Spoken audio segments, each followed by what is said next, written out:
शिवहर के 5 प्रखंड में आंगनबाड़ी सेविकाओं ने भूख हड़ताल किया है। राज्य आंगनबाड़ी कर्मचारी संघ पटना के आह्वान पर 5 सूत्री मांगों को लेकर जिले की सभी आंगनबाड़ी सेविका सहायिकाओं ने प्रखंड मुख्यालय पर भूख हड़ताल किया। आंगनबाड़ी सेविकाओं का कहना है कि 24 घंटे ड्यूटी के बावजूद भत्ते के नाम पर उन्हें घर चलाने भर ही राशि नहीं दी जाती है। आंगनबाड़ी सेविकाओं ने केंद्र सरकार के साथ साथ राज्य सरकार पर भी कई आरोप लगाए। आंगनबाड़ी सेविकाओं का आरोप है कि मानदेय बढ़ाने की मांग को हमेशा सरकार की ओर से नजरअंदाज किया जा रहा है।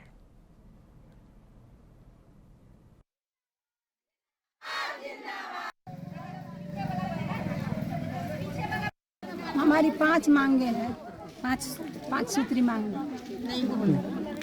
क्या मांगे क्या है आपका?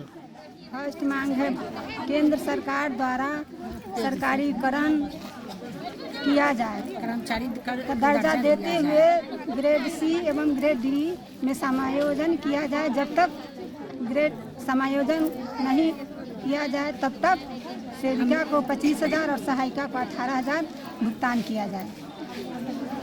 और आपको क्या कहना है अभी? सुप्रीम कोर्ट के आदेश के अनुसार बिहार में भी ग्रेच्युटी लागू किया जाए। बिहार सरकार द्वारा प्रोत्साहन राशि 10,000 दिया जाए। सहायिका एवं सेविका को 10 अंक का बोनस लागू किया जाए।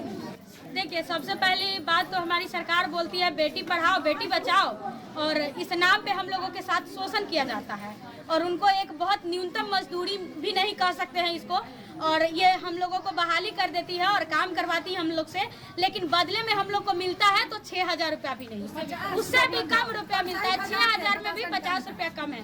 और हमारी जितनी भी बिहार की सेविकाएं हैं वो जन्म से लेकर के मृत्यु तक का काम करती है। सरकार को एक एक चीज का रिपोर्ट अगर लेना है तो आंगनबाड़ी सेविकाओं से लेती है सरकार से हम लोग बहुत उम्मीद किए थे कि सरकार जैसे तालमी मरकज की टोला सेवक का इन लोगों का जो मानदेय दुगुना की है, शायद सेविकाओं के साथ में भी ऐसा करेंगे, लेकिन सेविकाओं की ये सौतेला व्यवहार देख करके, ये सरकार की जो सौतेला व्यवहार है, इससे सेविकाएं बहुत ही दुखी है और उग्र रूप से वो अपना धरना प्रदर्शन करने पे मजबूर है। आपकी मांगे क्या है? आपकी मांग सबसे पहले बात, मेरी मांग जो है वो सरकारी कर्मी का दर्जा मिलना चाहिए। 25,000 रुपया हम लोगों को तत्काल दिया जाना चाहिए। अगर वो लोग सरकारी कर्मी का नहीं दर्जा देते हैं तो 25,000 रुपया तत्काल मानदेय के रूप में हम लोग को देना चाहिए। हमारी 5 मांग।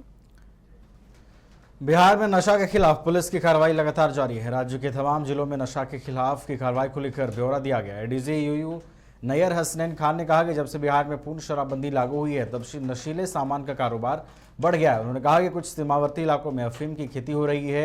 एडीजी ईओयू ने कहा कि कई बार खेतों में लगी अफीम को नष्ट किया जाता है, लेकिन दूसरे राज्य और नेपाल के रास्ते मादक पदार्थों के खेप को बिहार में लाया जा रहा है। उन्होंने कहा कि नशे के कारोबारियों पर नकेल कसने के लिए पूरी तैयारी कर ली गई। हम लोग जो मादक पदार्थों की समस्या है उस पर बात करेंगे और उसमें पुलिस मुख्यालय के द्वारा आर्थिक अपराध इकाई जो नोडल एजेंसी है नारकोटिक्स के संबंध में क्या कार्रवाइयाँ हम लोग कर रहे हैं, क्या चुनौती है, वो सारी चीज़ें आपके साथ हम लोग संक्षेप में डिस्कस करेंगे। आप जैसा जानते हैं कि नारकोटिक्स एक बहुत बड़ा एक समस्या है पूरे देश में और ख़ासतौर से हमारे प्रदेश में। बिहार क्योंकि सीमावर्ती राज्य है, नेपाल का बॉर्डर है और भी नॉर्थ ईस्ट से हमारा बॉर्डर्स लगते हैं, इसलिए नारकोटिक्स की समस्या यहाँ शुरू से रही है। ये एक ट्रांजिट स्पॉट के रूप में भी रहा है और अब यहाँ पर कंजम्पशन की भी बात आ रही है। तो इन सारे चीज़ों को ध्यान में रखते हुए नारकोटिक्स के विरुद्ध एक व्यापक अभियान, जन जागरण, लोगों के बीच में एक अवेयरनेस का ड्राइव और इसके लिए एक बहुत ही कॉम्प्रिहेंसिव नीति निर्धारित की गई है जिसमें बहुत से विभागों का समन्वय है। बहुत सी एजेंसियों के साथ हम लोगों ने तालमेल करके एक रणनीति बनाई है जिससे आने वाले समय में मादक पदार्थों का जो व्यापार है, जो इसका दुरुपयोग हो रहा है, जिस प्रकार से इसमें इलीगल तरीके से दवाइयाँ बनाई जा रही हैं, इनको सरहद के पार से लाया और बेचा जा रहा है, ये सारी चीज़ों पर प्रतिबंध लगाया जाए और हमारी जो युवा जनरेशन है उसको इसके प्रकोप से बचाया जाए। जो हमारा भविष्य है उसमें बच्चे और नवयुवक इसमें इसकी आदत में ना आए उसके लिए बहुत प्रयास किए जा रहे हैं। अभी जो बिहार गवर्नमेंट की पॉलिसी है और जो पुलिस मुख्यालय और हमारे स्तर से इसमें कार्रवाई की जा रही है, वो मुख्यतः 3 महत्वपूर्ण बिंदुओं पर वो आधारित है। सबसे पहला, हमारा जो इलाका गया ज़िले का है, उसमें पॉपी कल्टीवेशन इलीगल लगाई जाती है। ये पहले से हो रही है और ये मुख्यतः वहाँ पर 2 इलाकों में हो रही है, बाराचट्टी और धनगई। कैमूर जिले के भगवानपुर थाना पुलिस ने गुप्त सूचना पर भगवानपुर के रामगढ़ मोड़ के पास 1 लाख के गांजा के साथ 2 गांजा तस्करों को गिरफ्तार किया है। इसके साथ ही एक बाइक और 2 कीपैड मोबाइल भी जब्त किया है। इस संबंध में प्रेस वार्ता कर एसडीपीओ ने बताया कि पुलिस को गुप्त सूचना मिली थी कि अधौरा से हीरो होंडा बाइक में छिपाकर भारी मात्रा में गांजे की तस्करी हो रही है, जिसके बाद पुलिस ने अभियान चलाकर यह कार्रवाई की।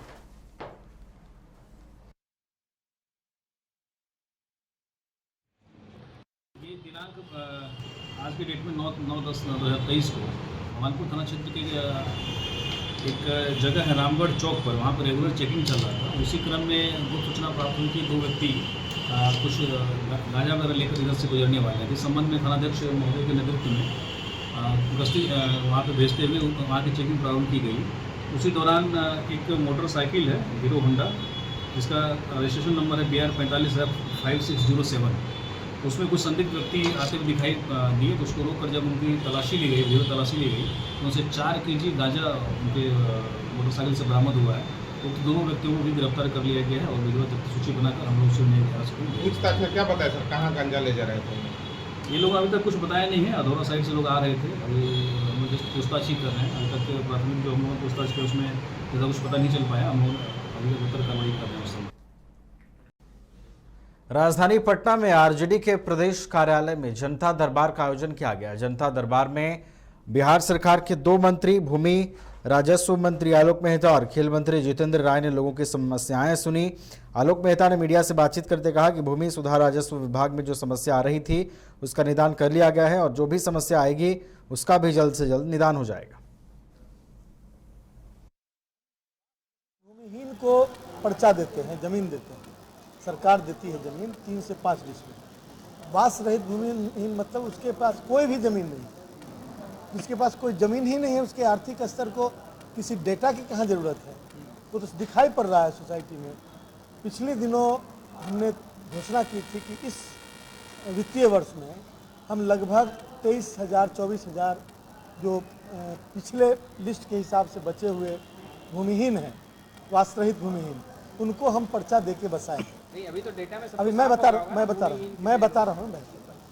लेकिन और उस 24,000 में से लगभग 8,000 पर्चे बांट दिए गए और अभी बांका में माननीय मुख्यमंत्री जी के साथ हम लोगों ने 1100 पर्चा बांटा और अभी करीब 6-7 हज़ार पर्चा हम 1 से 1.5 महीने के अंदर बांटते जा रहे हैं। इस तरह से मार्च 31, 2024 तक हम 24,000 पर्चा पूरा देंगे। साथ में पैरेलली हमने एक ऐप डेवलप किया है, लॉन्च किया है। उस ऐप के माध्यम से नए वास रहित भूमिहीनों को, मतलब कि जिस भूमिहीन परिवार में बच्चे हो गए, शादी हो गई, परिवार अलग हो गया, वैसे लोगों का सर्वेक्षण करा रहे हैं।